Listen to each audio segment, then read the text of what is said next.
semuanya, selamat datang kembali di Nurmatika Channel. Apa kabar semuanya? Mudah-mudahan selalu sehat dan bahagia. Oke, pada kesempatan ini saya akan membahas tentang bagaimana agar anak mudah menyusun pound faktor dengan teliti. Oke ya, jadi menurut pengalaman saya, banyak sekali anak-anak yang kesulitan menyusun pound faktor. Salah satu penyebabnya adalah anak-anak nggak tahu bagaimana caranya. Kemudian setelah dikasih tahu caranya, anak-anak belum tahu bagaimana cara membagi. Karena materi prasyarat untuk bisa menyusun pound faktor ini adalah pembagian.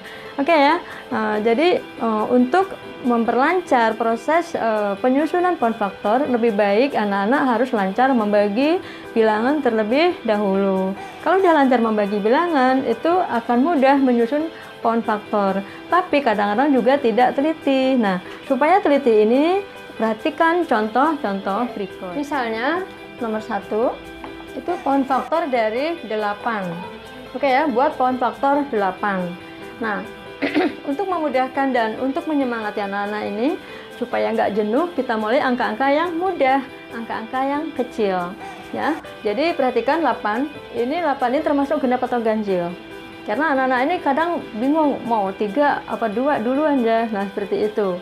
Nah, jadi cabangnya itu nanti sini ada cabang 3 atau 2. Nah, itu anak-anak yang suka bingung. Nah, kita mulai dari angka ini genap atau ganjil.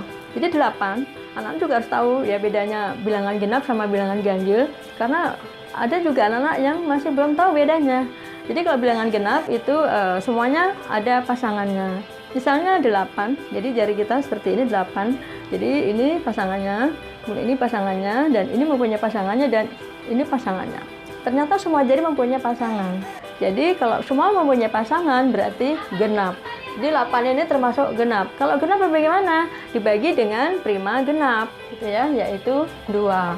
Jadi anak-anak harus tahu bilangan prima, gitu ya. Jadi bilangan prima adalah bilangannya faktornya hanya 1 dan bilangan itu sendiri. Oke ya. Nah, bilangan prima tidak harus ganjil, ternyata ada juga bilangan prima genap. Jadi kalau bilangan genap dibaginya dengan prima genap, yaitu 2. Oke. Nah, sekarang 2 kali berapa sama dengan 8. Nah, kalau anak sudah hafal perkalian 2, berarti dikali 4. Gitu ya. Nah, sekarang kita hitung lagi 4 itu genap atau ganjil. Nah, 4. Nah, ternyata mempunyai pasangan semua ya, berarti bilangannya genap.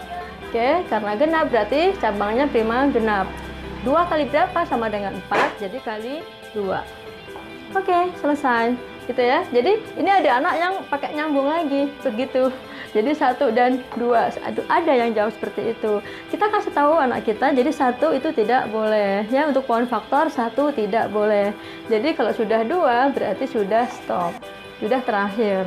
Nggak bisa bercabang lagi. Gitu ya. Oke, jadi kalau sudah, kita boleh bulatin seperti ini.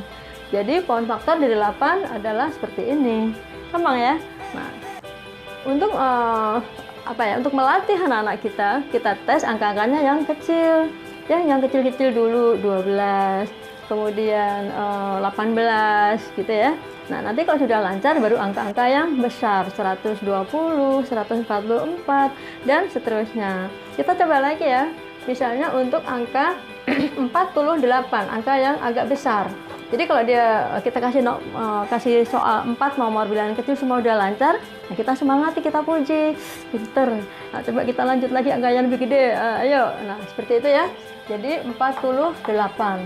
Perhatikan 48 di sini angka yang paling belakang adalah 8, berarti tadi sudah ya genap. Jadi cabangnya juga prima genap. Jadi berapa ini? Dikali berapa sama dengan 48? Anak-anak boleh coret-coret, boleh menggunakan pembagian seperti ini, 48 dibagi 2.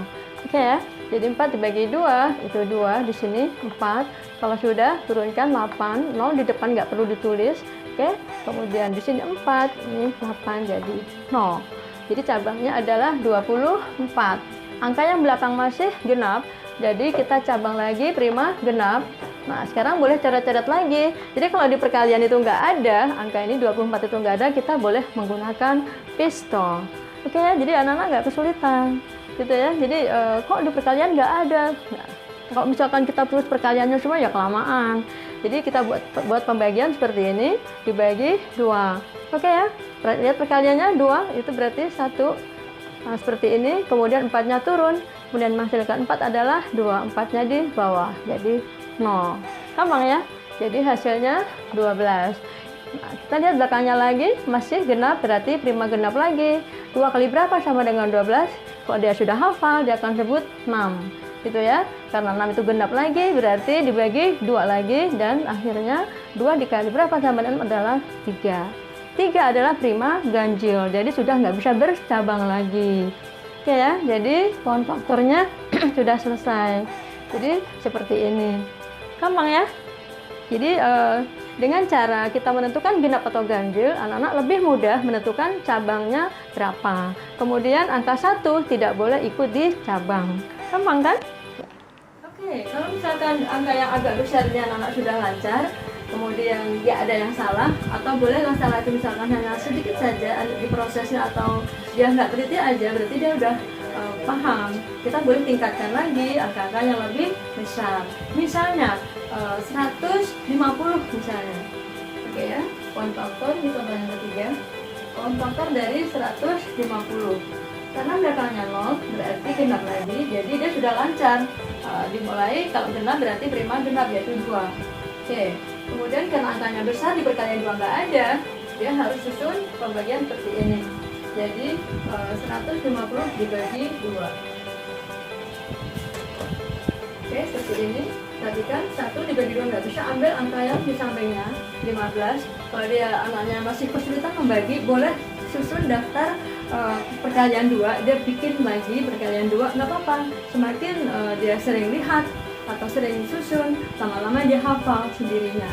Oke, jadi yang mendekati 15 yaitu 14, taruh di bawahnya, yang di atas adalah 7, gitu ya. Kemudian dikurangin, 5 dikurangi 4, 1, dan semuanya tinggal turun. Oke, di perkalian 2 ternyata ada 10, taruh di bawahnya, yang di atas adalah 5. Oke, dikurangi habis 0. Ya, jadi ada cabangnya adalah 75. Karena yang di belakang 5, kita boleh langsung tentukan 5, gitu ya. Nah, kemudian 75 di perkalian 5, lihat ternyata nggak ada angka 75. Nah, kita boleh anak coret-coret. Jadi 75 dibagi 5. Dia susun perkalian 5. Jadi anak-anak yang sudah lancar pembagian ya nggak apa-apa, nggak usah susun. Ini khusus anak-anak yang mengalami kesulitan untuk membagi, gitu ya. Oke, perkalian 5, yang mendekati 7 adalah 1, kemudian 5-nya taruh di bawahnya, 7 kurangi 5 adalah 2, kemudian turunkan 5, 25 dibagi 5 adalah 5. Oke, 25 jadi 0. Ini anak-anak harus sudah lancar membagi ya. Kalau belum lancar ya nggak apa-apa, sabar, ditunggu ya. Oke, jadi hasilnya 15. Oke, belakangnya 5 lagi, berarti cabangnya 5. Nah, sekarang dia sudah tahu 5 kali berapa, yang kali 15 adalah 3. Gampang ya. Oke, demikianlah pembahasan tentang bagaimana caranya agar anak mudah menyusun pohon faktor. Mudah-mudahan bermanfaat untuk teman-teman semua para orang tua. Dan sampai jumpa kembali di video-video berikutnya. Dadah!